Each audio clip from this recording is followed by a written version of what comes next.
ఇదంతా నా వల్లే జరిగింది.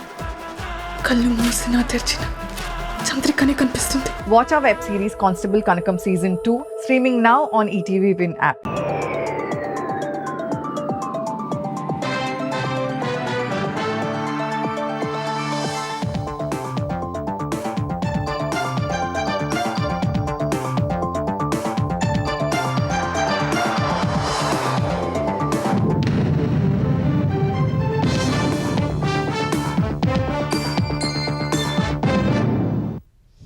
నమస్కారం, ఈటీవీ న్యూస్కు స్వాగతం. ముందుగా ముఖ్యాంశాలు.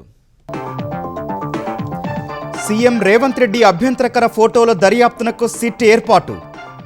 మహిళా ఐఏఎస్లపై కించపరిచే వార్తలపైన విచారణ చేస్తుందన్న డీజీపీ. ఖమ్మం జిల్లాలో మంచుకొండ ఎత్తిపోతల పథకాన్ని ప్రారంభించిన తుమ్మల. 17 గ్రామాల్లోని చెరువులకు చేరనున్న కృష్ణా జలాలు. సిద్దిపేట జిల్లా దుబ్బాకలో బీఆర్ఎస్ కాంగ్రెస్ శ్రేణుల మధ్య ఘర్షణ. రైతు భరోసా రుణమాఫీపై మంత్రి వివేక్ను నిలదీసిన అన్నదాతలు. వివేక హత్య కేసుపై సుప్రీంకోర్టు కీలక ఉత్తర్వులు. సిబిఐ దర్యాప్తు కొనసాగింపుపై నిర్ణయం తీసుకోవాలని ప్రత్యేక కోర్టుకు ఆదేశాలు. ఏపీలో ఉట్టిపడుతున్న పండుగ శోభ. సంక్రాంతికి వచ్చిన వారితో ఊరు వాడ సందడి. నారావారిపల్లిలో చంద్రబాబు సంబరాలు.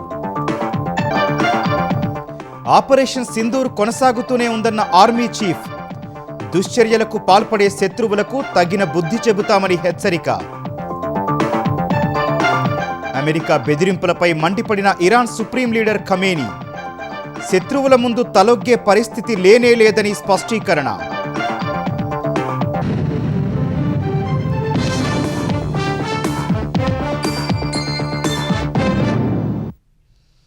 ముఖ్యమంత్రి రేవంత్ రెడ్డి ఫోటోలను అసభ్యకరంగా పోస్టు చేయడం సహా మహిళా ఐఏఎస్ అధికారిని కించపరిచేలా వార్తలు ప్రసారం చేసిన వ్యవహారంలో నమోదైన కేసులపై విచారణ కోసం డీజీపీ శివధర్ రెడ్డి ప్రత్యేక దర్యాప్తు బృందాన్ని ఏర్పాటు చేశారు. హైదరాబాద్ పోలీస్ కమిషనర్ సజ్జనార్ ఆధ్వర్యంలో 8 మంది సభ్యులతో సిట్ ఏర్పాటు చేశారు. సీఎం రేవంత్ రెడ్డి ఫోటోలను అసభ్యకరంగా పోస్టు చేసిన వ్యవహారంలో కావలి వెంకటేష్పై కేసు నమోదైంది. కాంగ్రెస్ నేత గూళ్ల నరసింహ ఇచ్చిన ఫిర్యాదుపై ఈ నెల 11న నారాయణపేట జిల్లా మద్దూరు పోలీసులు కేసు నమోదు చేశారు. తాజాగా మహిళా ఐఏఎస్ అధికారిని కించపరిచేలా వార్తలు ప్రసారం చేసిన వ్యవహారంలో 2 తెలుగు న్యూస్ ఛానల్స్, 7 యూట్యూబ్ ఛానళ్లపై హైదరాబాద్ సీసీఎస్లో కేసు నమోదైంది. ఐఏఎస్ అధికారుల సంఘం కార్యదర్శి జయేష్ రంజన్ ఫిర్యాదు మేరకు ఈ కేసు నమోదు చేశారు. ఈ 2 కేసులపై సిట్ దర్యాప్తు చేయనుంది. ఖమ్మం జిల్లాలో మంచుకొండ ఎత్తిపోతల పథకాన్ని మంత్రి తుమ్మల నాగేశ్వరరావు జాతికి అంకితం చేశారు. గతేడాది ఈ పథకానికి శ్రీకారం చుట్టిన మంత్రి తుమ్మల వి వెంకటాయపాలెం వద్ద మోటార్ స్విచ్ ఆన్ చేసి ఎత్తిపోతలను ప్రారంభించారు. 17 గ్రామాల్లోని 35 చెరువులను కృష్ణా జలాలతో నింపాలనే లక్ష్యంతో ఎత్తిపోతల పథకానికి గతేడాది జనవరి 13న ఉప ముఖ్యమంత్రి భట్టి విక్రమార్క, నీటిపారుదల శాఖ మంత్రి ఉత్తమ్ కుమార్ రెడ్డి శంకుస్థాపన చేశారు. నాగార్జున సాగర్ జలాలను మళ్లించి 2 పంటలకు సాగునీరు అందించేలా ఎత్తిపోతల పథకాన్ని రూపొందించారు. 2412 ఎకరాలకు ఈ లిఫ్ట్ ఇరిగేషన్ ద్వారా 2 పంటలకు సాగునీరు అందుతుందని అధికారులు, రైతులు చెబుతున్నారు. పట్టువదలని విక్రమార్కుడిలా మంత్రి తుమ్మల ఏడాదిలోనే ప్రాజెక్టును పూర్తి చేసి సంక్రాంతికి బహుమతి ఇచ్చారని రైతులు సంతోషం వ్యక్తం చేస్తున్నారు. తెలంగాణ మోడల్ అనేలా రాష్ట్రంలో పాలన సాగుతోందని చెప్పిన మంత్రి తుమ్మల నాగేశ్వరరావు ఉమ్మడి ఖమ్మం జిల్లా రైతులకు సాగునీటి కష్టాలను పూర్తిగా తొలగించేందుకు కృషి చేస్తున్నట్లు వివరించారు. నాకు ఈ మంత్రిగా నేను రాజకీయాల్లోకి వచ్చినప్పుడు 3 లిఫ్ట్లతోటి ఈ జిల్లా, ఉమ్మడి జిల్లా నాకు అప్పచెప్పారు. ఈరోజు 300 లిఫ్ట్లు నా చేతి మీదకి చేసే అవకాశం భగవంతుడు మీరు నాకు కల్పించారు. ఇది నాకు తెలిసి ఎన్ఎస్పి మీద ఆఖరి లిఫ్ట్. రేపు సీతారామ వచ్చిన తర్వాత ఈ ఉమ్మడి జిల్లాలో ఉన్నటువంటి అన్ని నదులకి, అన్ని వాగులకి, అన్ని వంకలకి, అన్ని నియోజకవర్గాలకి పుష్కలంగా సీతమ్మ సాగర్ ద్వారా మీకు నీళ్లు వస్తాయని చెప్పి మీకు ఈ సందర్భంగా మనం చేస్తున్నాం. సిద్దిపేట జిల్లా దుబ్బాకలో ఉద్రిక్తత తలెత్తింది. అభివృద్ధి పనుల శంకుస్థాపన కోసం వెళ్లిన మంత్రి వివేక్ను రైతులు అడ్డుకున్నారు. రైతు భరోసా రుణమాఫీ అమలుపై మంత్రిని నిలదీశారు. మంత్రి ధర్మాజిపేటలో పర్యటిస్తుండగా రైతులు ఒక్కసారిగా ఫ్లెక్సీలతో రోడ్డుపైకొచ్చి నిరసన తెలిపారు. రైతు భరోసా నిధులు ఎప్పుడొస్తాయి, అర్హులైన అందరికీ రుణమాఫీ ఎప్పుడు అంటూ పెద్ద పెట్టున నినాదాలు చేశారు. తమకు తక్షణమే న్యాయం చేయాలని డిమాండ్ చేస్తూ మంత్రి కాన్వాయ్ను అడ్డుకునే ప్రయత్నం చేశారు. నిరసనకారుల వద్దకు మంత్రి వివేక్ స్వయంగా వెళ్లి వారితో మాట్లాడారు. అర్హులైన ప్రతి రైతుకు రుణమాఫీ వర్తిస్తుందని ఆయన స్పష్టం చేశారు. కేవలం సాంకేతిక కారణాల వల్లే కొంతమందికి నిధులు ఆగిపోయాయన్నారు. ఆ సమస్యలను త్వరలోనే పరిష్కరించి అందరికీ లబ్ధి చేకూరుస్తామని రైతులకు నచ్చజెప్పే ప్రయత్నం చేశారు. ఈ క్రమంలో బీఆర్ఎస్ కాంగ్రెస్ కార్యకర్తల మధ్య ఘర్షణ తలెత్తింది. పరస్పరం ఆరోపణలు చేసుకుంటూ తోపులాటకు దిగారు. పోలీసులు ఇరు వర్గాలకు సర్ది చెప్పి అక్కడి నుంచి పంపించి వేశారు. సికింద్రాబాద్ మచ్చబొల్లారంలో రైల్వే అండర్ బ్రిడ్జ్ పనుల శంకుస్థాపన కార్యక్రమం రసాభాసగా మారింది. ఈ కార్యక్రమంలో భాగంగా స్టేజీ పైన మల్కాజ్గిరి ఎంపీ ఈటెల రాజేందర్, మల్కాజ్గిరి ఎమ్మెల్యే మర్రి రాజశేఖర్ రెడ్డి మధ్య ఘర్షణ తలెత్తింది. ఈ ఘర్షణ తర్వాత బీజేపీ, బీఆర్ఎస్ నాయకులు రెండు వర్గాలుగా విడిపోయి గొడవకు దిగారు. మచ్చబొల్లారంలోని రైల్వే అండర్ బ్రిడ్జ్ పనుల నిధులను తామే తీసుకొచ్చామని రెండు పార్టీల నేతలు వాదనకు దిగారు. వెంటనే పోలీసులు రంగంలోకి దిగి ఇరు వర్గాల నాయకులకు నచ్చజెప్పి పరిస్థితి అదుపు చేశారు. కేంద్రం ద్వారా వచ్చిన నిధులతో జరిగిన అభివృద్ధి పనులకు ఎమ్మెల్యే మర్రి రాజశేఖర్ రెడ్డి తామే తీసుకొచ్చామని బ్యానర్లు వేయడమే ఈ ఘర్షణకు కారణమని బీజేపీ నేతలు ఆరోపించారు.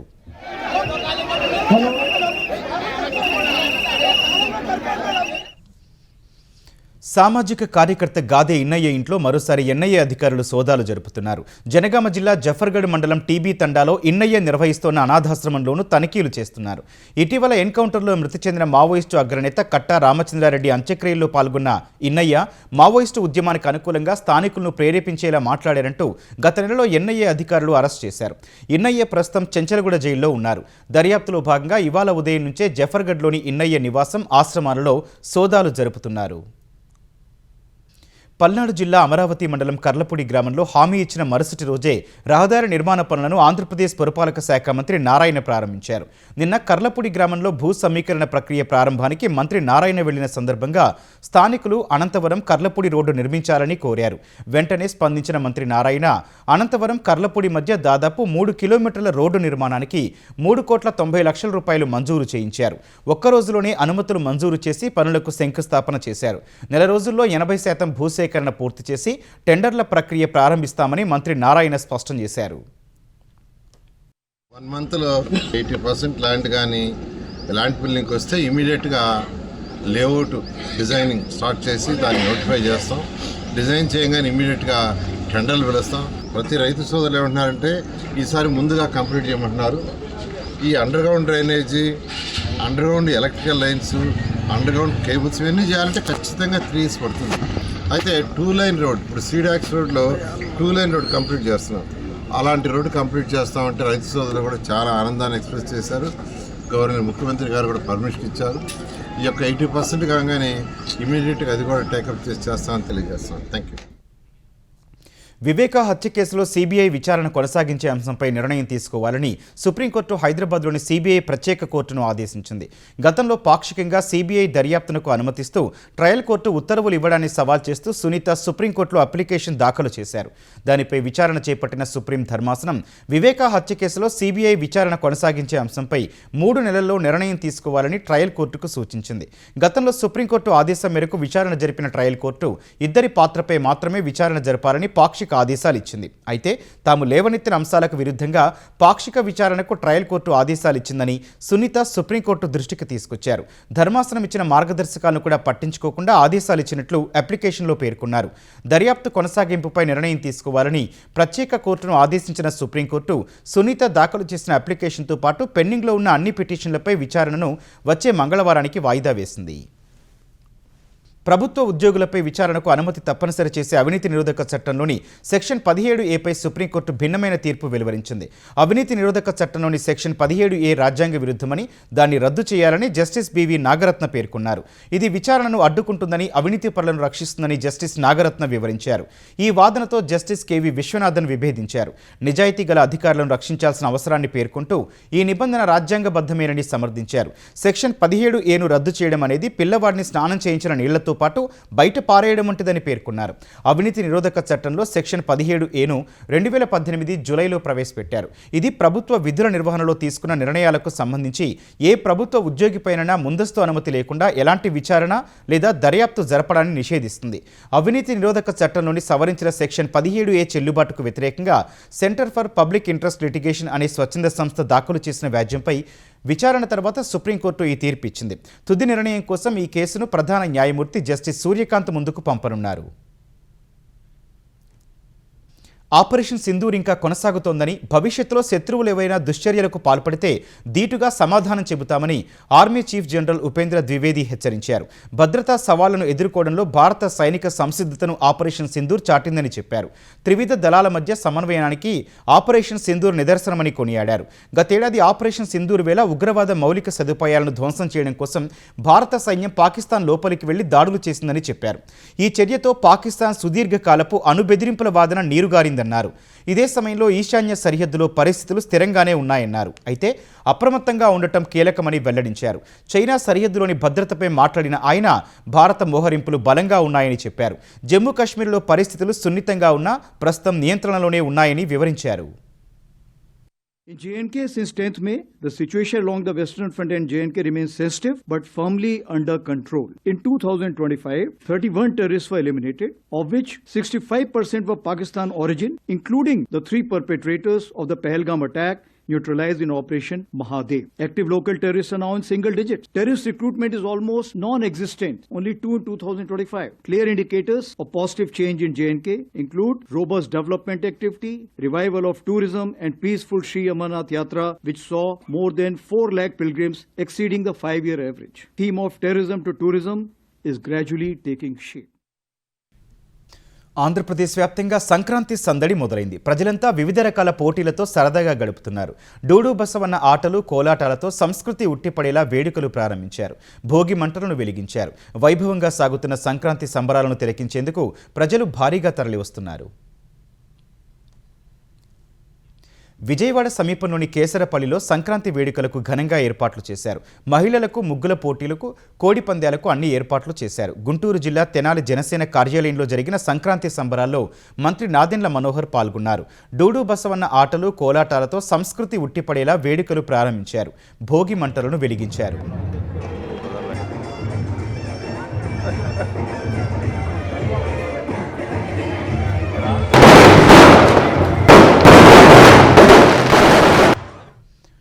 కృష్ణా జిల్లా మొవ్వ మండలం కూచిపూడిలో సంక్రాంతి సందర్భంగా జాతీయ స్థాయి పొట్టేళ్ల పోటీలు జరుగుతున్నాయి.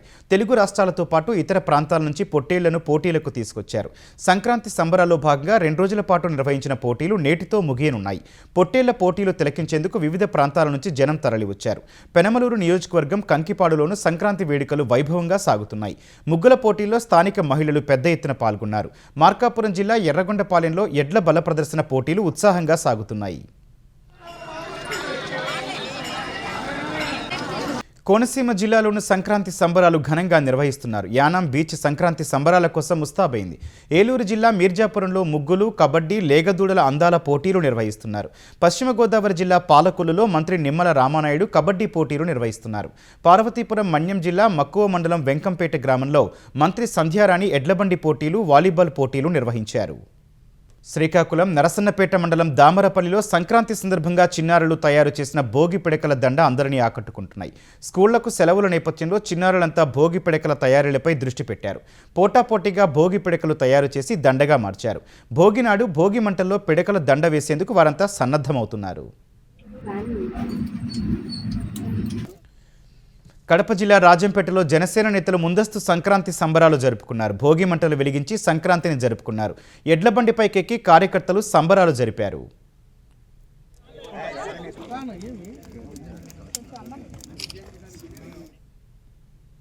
ముఖ్యమంత్రి చంద్రబాబు స్వగ్రామం నారావారిపల్లిలో సంక్రాంతి సంబరాలు సందడిగా సాగుతున్నాయి. సీఎం చంద్రబాబు, ఆయన సతీమణి భువనేశ్వరి, మంత్రి లోకేష్, ఆయన సతీమణి బ్రాహ్మణి, కుమారుడు దేవాంశ్, ఇతర కుటుంబ సభ్యులు వేడుకల్లో పాల్గొన్నారు.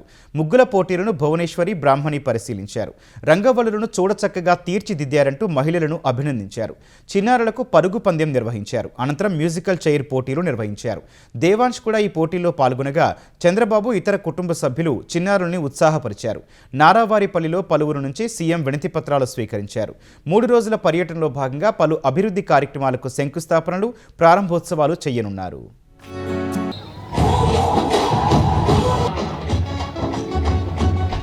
విజయం సాధించిన చేయనున్నారు. దానికి సంబంధించి 120 సంక్రాంతి సందర్భంగా సికింద్రాబాద్ బోయిన్పల్లిలో నిర్వహించిన వేడుకల్లో మాజీ మంత్రి మల్లారెడ్డి పతంగులు పంపిణీ చేశారు. ఈ సందర్భంగా మల్లారెడ్డి ముగ్గులు వేసి సందడి చేశారు. కోడిపుంజులు పట్టుకుని ఆడిస్తూ పందేలు నిర్వహించారు. గంగిరెద్దుల విన్యాసాలతో పాటు సంక్రాంతి శోభ ఉట్టిపడేలా నిర్వహించిన కార్యక్రమాల్లో ఆయన పాల్గొని అందరిలో ఉత్సాహాన్ని నింపారు. హైదరాబాద్ పరేడ్ గ్రౌండ్స్లో అంతర్జాతీయ కైట్ అండ్ స్వీట్ ఫెస్టివల్కు సర్వం సిద్ధమైంది. కైట్ ఫెస్టివల్తో పాటు హాట్ ఎయిర్ బెలూన్ ఫెస్టివల్కి ఏర్పాట్లు పూర్తయ్యాయి. నేటి నుంచి ఈ నెల 18 వరకు జరగనున్న పతంగుల పండుగలో ఇంటర్నేషనల్ కైట్ 19 దేశాలకు చెందిన 40 మంది కైట్ ఫ్లైయర్స్ పాల్గొంటారు. 15 రాష్ట్రాలకు చెందిన 55 మంది నేషనల్ కైట్ ఫ్లైయర్స్ పతంగులను ఎగురవేస్తారు. స్వీట్ ఫెస్టివల్లో 60 స్టాళ్ల ఏర్పాటు చేసిన అధికారులు 1200కు పైగా రకరకాల తీపి పదార్థాలు, తెలంగాణ పిండి వంటలను ప్రత్యేకంగా చేర్చారు. సంక్రాంతి కోసం సొంతూళ్లకు వెళ్తున్న వారితో హైదరాబాద్ విజయవాడ జాతీయ రహదారిపై వాహనాల రద్దీ భారీగా పెరిగింది. భువనగిరి జిల్లా పంతంగి, కొర్లపహాడ్ టోల్ ప్లాజాల వద్ద వాహనాలు నెమ్మదిగా కదులుతున్నాయి. పంతంగి టోల్ ప్లాజా వద్ద మొత్తం 16 టోల్ బూత్లకు విజయవాడ వైపు ప్రయాణించే వాహనాల కోసం 11 టోల్ బూత్లను తెరిచి వాహనాలను పంపుతున్నారు. కొర్లపహాడ్ టోల్ ప్లాజా వద్ద 6 బూతులను తెరిచి విజయవాడ వైపు వాహనాలను పంపుతున్నారు. వాహనాల రద్దీకి అనుగుణంగా టోల్ బూత్లను ఆపరేట్ చేస్తున్నారు. ట్రాఫిక్ సమస్య తలెత్తకుండా వాహన రద్దీని పోలీసులు క్రమబద్ధీకరిస్తున్నారు. మరోవైపు రంగారెడ్డి జిల్లా బాటసింగారం వద్ద జాతీయ రహదారిపై లారీ బోల్తా పడటం వల్ల ట్రాఫిక్కు తీవ్ర అంతరాయం ఏర్పడింది. హైదరాబాద్ నుంచి విజయవాడ వెళ్తున్న లారీ బోల్తా పడగా ఆ వైపు వెళ్లే వాహనాలకు తీవ్ర అంతరాయం ఏర్పడింది. సంక్రాంతి రద్దీని దృష్టిలో పెట్టుకుని ఏర్పాటు చేసిన ప్రత్యేక బస్సులు అదనపు ఛార్జీలు లేవని ఆంధ్రప్రదేశ్ రవాణా శాఖ మంత్రి మండిపల్లి రాంప్రసాద్ రెడ్డి మరోసారి స్పష్టం చేశారు. ఈ ఏడాది ఏపీఎస్ఆర్టీసీ ఛార్జీలో ఎలాంటి పెంపు లేదన్నారు. సొంతూళ్లకు వెళ్లే మహిళలకు ఉచిత బస్సు సౌకర్యం కొనసాగుతుందని, పండుగ సందర్భంగా అదనపు ఛార్జీలు వసూలు చేయబోమని చెప్పారు. రాష్ట్ర ప్రభుత్వం తరపున పండుగ కానుకగా ఈ నిర్ణయాలు తీసుకున్నట్లు వెల్లడించారు. ప్రైవేటు బస్సులు ఛార్జీలు పెంచితే కఠిన చర్యలు తీసుకుంటామని, అవసరమైతే బస్సులు సీజ్ చేస్తామని మంత్రి మండిపల్లి హెచ్చరించారు. సొంత, ప్రైవేటు వాహనాల్లో ప్రయాణించేవారు జాగ్రత్తగా, క్షేమంగా సొంతూళ్లకు చేరుకోవాలని సూచించారు. మేడారంలో పునరుద్ధరించిన అమ్మవార్ల గద్దెలు ఆలయ ప్రాంగణాన్ని ప్రారంభించేందుకు మొత్తం తెలంగాణ ప్రభుత్వమే తరలిరానుందని పంచాయతీరాజ్ శాఖ మంత్రి సీతక్క అన్నారు. ఈ నెల 18న సీఎం రేవంత్ రెడ్డి, మంత్రులు, ఉన్నతాధికారులు మేడారం తరలివచ్చి ఆ రోజు అక్కడే మంత్రివర్గ సమావేశం నిర్వహిస్తారని వెల్లడించారు. ఈ నెల 19న గద్దెలను సీఎం ప్రారంభిస్తారని చెప్పారు. మంత్రి అడ్లూరి లక్ష్మణ్, సిఎస్ రామకృష్ణారావుతో కలిసి మంత్రి సీతక్క మేడారం జాతర ఏర్పాట్లపై సమీక్ష జరిపారు. మరో 1000 ఏళ్లు నిలిచేలా మేడారం ఆలయం నిర్మితమైందని తెలిపారు. సుమారు 2 కోట్ల మంది భక్తులు వచ్చే మేడారం జాతరకు ఏర్పాట్లు చివరి దశకు చేరాయని మంత్రి సీతక్క తెలిపారు. భక్తులకు ఎలాంటి అసౌకర్యం లేకుండా అన్ని శాఖలు సమన్వయంతో పనిచేయాలన్నారు. దర్శనం త్వరగా జరిగేలా చర్యలు చేపట్టాలని సూచించారు. భక్తులు కనీసం 3 రోజులు అక్కడే బస చేసేందుకు వసతులు కల్పించాలన్నారు. రవాణా, త్రాగునీరు, శానిటేషన్, ట్రాఫిక్ సమస్యలు లేకుండా చూడాలని అధికారులకు మంత్రి స్పష్టం చేశారు. హనుమకొండ జిల్లా ఐనవోలు మండల కేంద్రంలో కొలువైన మల్లికార్జున స్వామివారి బ్రహ్మోత్సవాలు ప్రారంభమయ్యాయి. ధ్వజారోహణంతో ఆలయ అధికారులు ఈ ఉత్సవాలను ప్రారంభించారు. స్వామివారికి నూతన వస్త్రాలంకరణ చేసి విఘ్నేశ్వర పూజ, పుణ్యహవచనం, మహాన్యాసపూర్వక ఏకాదశ రుద్రాభిషేకం, మహానివేదన, నీరాజనం, తీర్థప్రసాద వితరణ పూజలు నిర్వహించారు. జాతరకొచ్చే భక్తులకు విస్తృత సౌకర్యాలు ఏర్పాటు చేశామని ఆలయ అధికారులు తెలిపారు. భక్తులకు ఎలాంటి అసౌకర్యాలు కలగకుండా క్యూలైన్లు ఏర్పాటు చేయడం సహా మంచినీటి సౌకర్యాలు కల్పించామని వివరించారు. మాఘమేళా సందర్భంగా ఉత్తరప్రదేశ్లోని ప్రయాగ్రాజ్ త్రివేణి సంగమానికి భక్తులు పోటెత్తారు. వేకువజాము నుంచే త్రివేణి సంగమంలో ప్రజలు పుణ్యస్నానాలు ఆచరిస్తున్నారు. చలిని సైతం లెక్క చేయకుండా భక్తులు భారీ సంఖ్యలో రావడంతో ప్రయాగ్రాజ్లో రద్దీ బాగా పెరిగింది. వారికి ఎలాంటి ఇబ్బందులు తలెత్తకుండా ఉత్తరప్రదేశ్ అధికార యంత్రాంగం ఏర్పాట్లు చేసింది. సౌకర్యాలపై నిరంతరం పర్యవేక్షణ చేస్తోంది. భారత అంధుల క్రికెట్ జట్టు కెప్టెన్ దీపికకు అరుదైన ఆహ్వానం అందింది. గణతంత్ర వేడుకల్లో పాల్గొనాలని దీపికను రాష్ట్రపతి ద్రౌపది ముర్ము ఆహ్వానించారు. ఈ ఆహ్వాన పత్రాన్ని తపాలా ద్వారా రాష్ట్రపతి కార్యాలయం పంపగా పోస్టల్ ఇన్స్పెక్టర్ జిలాన్ బాషా, మహిళా పోస్టు దివ్యభారతి శ్రీ సత్యసాయి జిల్లా అమరాపురం మండలం ఆమె స్వగ్రామం తంబాలహట్టికి వెళ్లి దీపికకు అందించారు. ఈ ఆహ్వానంపై స్పందించిన దీపిక గణతంత్ర వేడుకల్లో పాల్గొనే అవకాశం రావడం ఎంతో సంతోషాన్నిస్తోందన్నారు. ఈ నెల 26న జరిగే వేడుకలకు వెళ్లడం తన అదృష్టంగా భావిస్తున్నట్టు చెప్పారు. రాష్ట్రపతికి దీపిక కృతజ్ఞతలు తెలిపారు.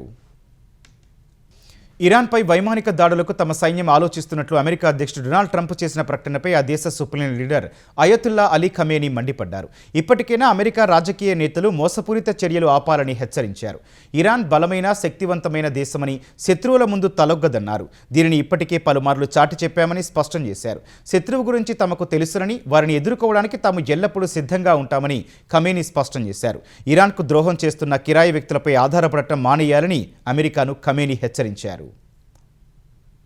బ్రిక్స్ 2026 లోగో అధికారిక వెబ్సైట్ను విదేశాంగ శాఖ మంత్రి జయశంకర్ ఢిల్లీలో ఆవిష్కరించారు. ఈ సంవత్సరం బ్రిక్స్ చైర్మన్షిప్ బాధ్యతలను భారత్ చేపట్టనుంది. ఈ సందర్భంగా ఆయన లోగో వెబ్సైట్లను ప్రారంభించారు. బ్రెజిల్, రష్యా, భారత్, చైనా, దక్షిణాఫ్రికా కలిసి 2006లో బ్రిక్స్ను స్థాపించాయి. తర్వాత Egypt, Ethiopia, Iran, UAE, Indonesia ఈ కూటమిలో చేరాయి. లోటస్ ఆకారంలో ఉన్న బ్రిక్స్ లోగో కూటమి దేశాల లోతైన వారసత్వం, పునరుజ్జీవాన్ని తెలియజేస్తోందని కేంద్రం తెలిపింది. లోగోలో రంగులు బ్రిక్స్ దేశాలను ప్రతిబింబిస్తాయని వివరించింది. మధ్యలో నమస్కారం చేసినట్లుగా ఉన్న గుర్తులు గౌరవానికి, సహకారానికి చిహ్నమని పేర్కొంది. బ్రిక్స్కు భారత సారథ్యం ప్రపంచ సంక్షేమాన్ని ఆకాంక్షిస్తుందని విదేశాంగ మంత్రి జయశంకర్ వివరించారు. రాబో సంవత్సరాల్లో మరింతగా కూటమి విస్తరిస్తుందని ఆశాభావం వ్యక్తం చేశారు. మానవత్వమే ప్రథమం అన్న ప్రధాని మోదీ సూచనల మేరకు బ్రిక్స్ భారత చైర్మన్షిప్ ఉంటుందని ఆయన వివరించారు. బ్రిక్స్ దేశాల మధ్య పరస్పర సహకారం, పునరుజ్జీవం, ఆవిష్కరణలు, సహకారం, పరస్పరం విశ్వాసం, స్థిరత్వం అనే థీమ్తో వ్యవహరిస్తామని జయశంకర్ వెల్లడించారు. కుక్క కాట్ల విషయంలో నిబంధనలను అమలు చేయకుంటే భారీగా పరిహారం చెల్లించాల్సి వస్తుందని సుప్రీంకోర్టు హెచ్చరించింది. 5 ఏళ్లుగా వీధి జంతువులకు సంబంధించిన నిబంధనలను అమలు చేయలేదని రాష్ట్రాలను ఆక్షేపించింది. కుక్క కాట్లకు, శునకాలను ప్రేమించే వారిని, కుక్కలకు ఆహారం పెడుతున్న వారిని కూడా బాధ్యులుగా చేస్తామని స్పష్టం చేసింది. ఈ మేరకు justice Vikram Nath, justice Sandeep Mehta, justice అంజారియాలతో కూడిన ధర్మాసనం వ్యాఖ్యానించింది. ప్రతి కుక్క కాటు, దానివల్ల పిల్లలు, పెద్దవాళ్లు ఎవరు గాయపడినా, మరణించినా భారీగా పరిహారం చెల్లించాలని రాష్ట్రాలను ఆదేశిస్తామని పేర్కొంది. వీధి కుక్కలకు ఆహారం పెడుతున్న వారికి శునకాలపై అంత ప్రేమ ఉంటే వాటిని మీ ఇంటికి తీసుకెళ్లి పెంచుకోవాలని సూచించింది. 9 ఏళ్ల బాలుడిపై కుక్కలు దాడి చేస్తే ఎవరు బాధ్యత వహిస్తారని ప్రశ్నించింది. కుక్కలకు ఆహారం పెడుతున్న సంస్థ సమస్యను కోర్టు చూడకుండా చేయాలని భావిస్తోందని పేర్కొంది. వీధి కుక్కల సమస్య భావోద్వేగభరిత అంశమని చెబుతున్నారన్న ధర్మాసనం, భావోద్వేగం కేవలం కుక్కలపైన మాత్రమేనా అని అడిగింది. తాము మనుషుల గురించి కూడా సమానంగా ఆందోళన చెందుతున్నామని పేర్కొంది. కుక్కలు వీధుల్లో తిరుగుతూ ప్రజలను భయపెట్టే పరిస్థితిని ఆమోదించబోమని తేల్చి చెప్పింది. వ్యవస్థీకృత ప్రాంతాలు, రోడ్లపై నుంచి వీధి కుక్కలను తొలగించాలన్న సుప్రీంకోర్టు ఆదేశాల్లో సవరణ కోరుతూ దాఖలైన పిటిషన్లపై విచారణలో కోర్టు ఈ వ్యాఖ్యలు చేసింది. తమిళ నటుడు, టీవీకి అధినేత విజయ్ ఢిల్లీ నుంచి వెళ్లిపోయారు. కరూర్ తొక్కిసలాట కేసులో నిన్న సీబీఐ ఎదుట హాజరైన విజయ్ను దర్యాప్తు అధికారులు సుదీర్ఘంగా ప్రశ్నించారు. అనంతరం ఆయన ఢిల్లీలోని తాజ్మహల్ హోటల్లో బస చేశారు. కరూర్ ఘటనలో విజయ్ను మరోసారి పిలుస్తామని సీబీఐ వర్గాలు తెలిపాయి. ఆయన ఇవాళే మరోసారి సీబీఐ ఎదుట హాజరవుతారని అంతా భావించారు. అందుకే ఢిల్లీలో బస చేసినట్లు కథనాలు ప్రసారమయ్యాయి. అయితే ఈ ఉదయం హోటల్ నుంచి నేరుగా ఢిల్లీ విమానాశ్రయానికి వెళ్లిపోయారు. హోటల్ వద్ద మీడియాతో మాట్లాడేందుకు ఆయన నిరాకరించారు.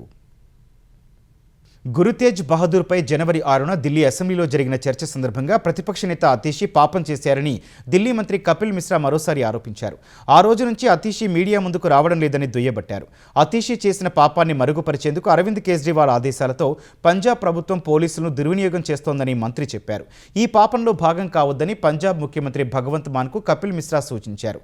అతీషి కనిపించడం లేదంటే ఆమె వివాదాస్పద వ్యాఖ్యలు చేసినట్లేనన్న ఆయన ఈ విషయంలో తాము మౌనంగా ఉండబోమన్నారు. అతీషి క్షమాపణ చెప్పే విధంగా అరవింద్ కేజ్రీవాల్ ఆదేశించాలని ఆయన సూచించారు. మరోవైపు ఢిల్లీ స్పీకర్ ఇచ్చిన నోటీసులపై స్పందించేందుకు 10 రోజుల సమయం కావాలని పంజాబ్ పోలీసులు కోరారు. ఢిల్లీ అసెంబ్లీలో అతీషి వీడియోను ఎడిట్ చేశారంటూ మంత్రి కపిల్ మిశ్రాపై జలంధర్లో కేసు నమోదు కావడంపై ఢిల్లీ స్పీకర్ ఆగ్రహం వ్యక్తం చేశారు. అసెంబ్లీ విశేషాధికారాలను ధిక్కరించారని పంజాబ్ డీజీపీ, సైబర్ క్రైమ్స్ ప్రత్యేక డీజీపీ, జలంధర్ పోలీస్ కమిషనర్కు నోటీసులు జారీ చేశారు. కాకినాడ జిల్లాలోని రౌతులపూడి మండలం సార్లంక గ్రామంలో గత రాత్రి జరిగిన అగ్ని ప్రమాదంలో ఇళ్లు కోల్పోయిన బాధితులకు అన్ని విధాలా సహాయం చేయాలని ముఖ్యమంత్రి చంద్రబాబు ఆదేశించారు. ఈ అగ్ని ప్రమాదంపై సమీక్షించిన సీఎం పండగ వేళ సార్లంకపల్లిలో అగ్ని ప్రమాదం పెను విషాదం తెచ్చిందని ఆవేదన వ్యక్తం చేశారు. సార్లంకలోని మొత్తం 38 తాటాకు ఇళ్లు కాలినందున బాధితులు ఇబ్బంది పడకుండా వసతి, ఆహారం అందించాలని ఆదేశించారు. తక్షణ సాయంగా ఒక్కో బాధిత కుటుంబానికి 25,000 రూపాయలు ఇవ్వాలే అందించాలని ఆదేశించారు. ఇళ్లు కోల్పోయిన ప్రతి బాధిత కుటుంబానికి కొత్త ఇళ్లు మంజూరు చేయాలన్నారు. కొత్త ఇళ్లు నిర్మించిచ్చే వరకు వారికి అవసరమైన వసతి, ఇతర సహాయం అందించాలన్నారు. ఈ ప్రమాదంలో కాలిన డాక్యుమెంట్లు, ఆధార్ కార్డులు ఇచ్చేందుకు ప్రత్యేక క్యాంపులు నిర్వహించాలని సీఎం ఆదేశించారు. గత రాత్రి జరిగిన అగ్ని ప్రమాదంలో సార్లంకలోని 38 ఇళ్లు కాలిపోవడంతో 120 మంది నిరాశ్రయులయ్యారు. దేశ రాజధాని ఢిల్లీని చలి వణికిస్తోంది. గత 3 ఏళ్లలోనే తొలిసారిగా జనవరిలో ఉదయం పూట అత్యల్ప ఉష్ణోగ్రత నమోదైంది.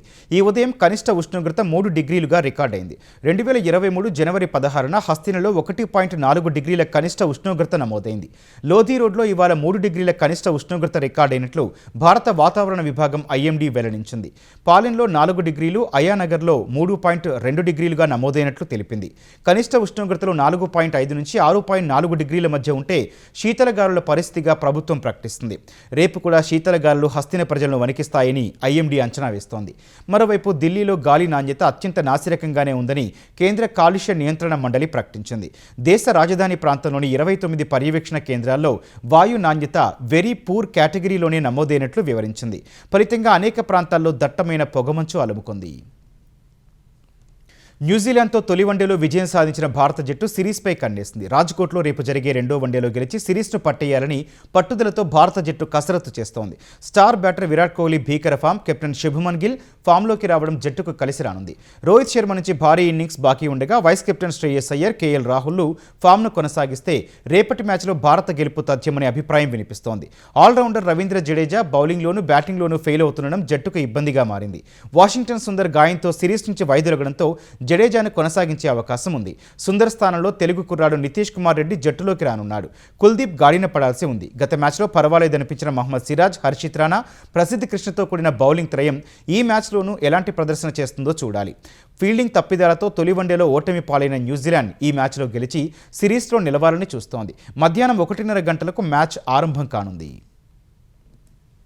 ముఖ్యాంశాలు మరోసారి. సీఎం రేవంత్ రెడ్డి అభ్యంతరకర ఫోటోల దర్యాప్తునకు సిట్ ఏర్పాటు. మహిళా ఐఏఎస్లపై కించపరిచే వార్తలపైన విచారణ చేస్తుందన్న డీజీపీ. ఖమ్మం జిల్లాలో మంచుకొండ ఎత్తిపోతల పథకాన్ని ప్రారంభించిన తుమ్మల. 17 గ్రామాల్లోని చెరువులకు చేరనున్న కృష్ణా జలాలు. సిద్దిపేట జిల్లా దుబ్బాకలో బీఆర్ఎస్ కాంగ్రెస్ శ్రేణుల మధ్య ఘర్షణ. రైతు భరోసా, రుణమాఫీపై మంత్రి వివేక్ను నిలదీసిన అన్నదాతలు. వివేక హత్య కేసుపై సుప్రీంకోర్టు కీలక ఉత్తర్వులు. సిబిఐ దర్యాప్తు కొనసాగింపుపై నిర్ణయం తీసుకోవాలని ప్రత్యేక కోర్టుకు ఆదేశాలు. ఏపీలో ఉట్టిపడుతున్న పండుగ శోభ.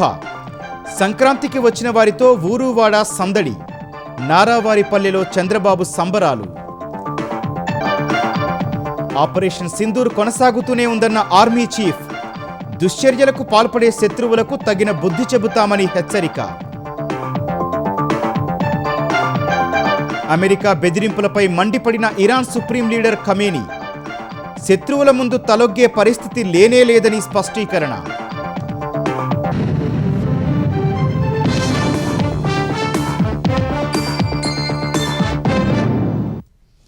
ఈటీవీ న్యూస్ సమాప్తం. నమస్కారం.